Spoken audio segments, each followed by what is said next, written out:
দেখো বন্ধুরা, আজকে আমি বানিয়েছি জিরে রাইস।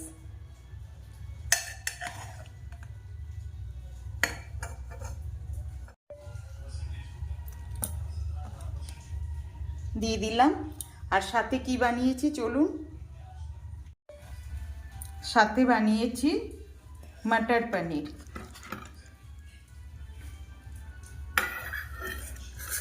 দিয়ে দিই।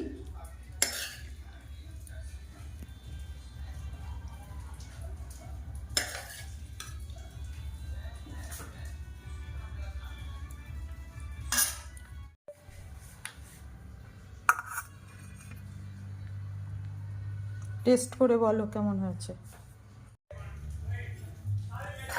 এটা রেসিপি যদি কারোর চাই তো আমাকে কমেন্ট করে জানাবেন, তাহলে আমি এই রেসিপিটা দিয়ে দেব। কতটা ঝুরঝুরে হয়েছে দেখুন। এবার আমি খেয়ে নিই। তবে আজ এই পর্যন্ত। টাটা।